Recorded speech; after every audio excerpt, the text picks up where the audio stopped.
Raza bovina, compuesta también, llamada trihíbrida. Los bovinos trihíbridos se caracterizan por ser productores de carne en abundancia y lo mejor de todo, de buena calidad. Al cruzar al ganado Angus con ganado Brahman, se obtiene un excelente F1, que si luego se cruza con la raza bovina Cenepol, se produce un trihíbrido con sobresaliente resistencia a parásitos, productor de carne de excelente calidad. Algo que hay que mencionar es que son bovinos terminales, solo para sacrificio. Hay productores ganaderos que desconocen la existencia de este cruce bovino, pero expertos consultados confirman que es un cruce interesante y productivo en el negocio ganadero. Este cruce es terminal y de ninguna manera se puede utilizar para actividades reproductivas debido a que se convierte en inmanejable. Un cruce trihíbrido que utiliza 3 razas bovinas y tiene un cruce terminal al final es excelente porque el bovino F1 Angus con Brahman va a transferir resistencia, igual que buena capacidad cárnica y desarrollo.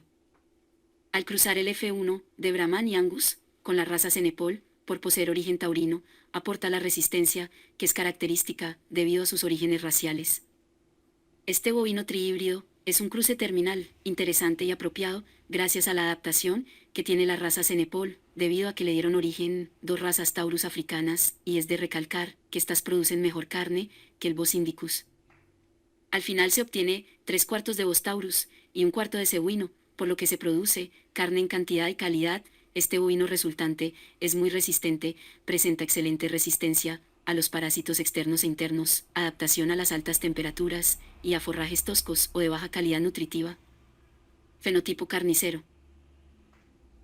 Cuando se tiene una hembra F1 de Cenepol con Brahman y se le cruza con la raza Angus, se obtiene un bovino muy bueno para producir carne y se conserva el fenotipo carnicero que brinda la raza Angus.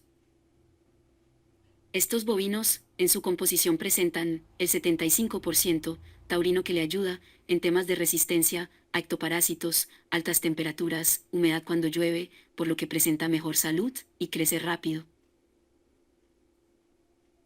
Todo lo bueno siempre tiene su malo, y en este caso, lo negativo de ese bovino trihíbrido es que tanto hembra como macho debe ser utilizado para sacrificio, no hay oportunidad para nada más. Los reemplazos, el productor ganadero debe hacerlos en base a ganado Brahman con Cenepol o Angus por Brahman, debido a que el trihíbrido sería muy difícil manejarlo en temas reproductivos o dejarlo en pie, y esto se demuestra de la siguiente forma si le introducimos genética bovina Cenepol, salimos de lo que queremos, y si se introduce genética Angus, ya nos vamos a pelo, y si se le incluye ganado Brahman, se produce un bovino muy cebuino.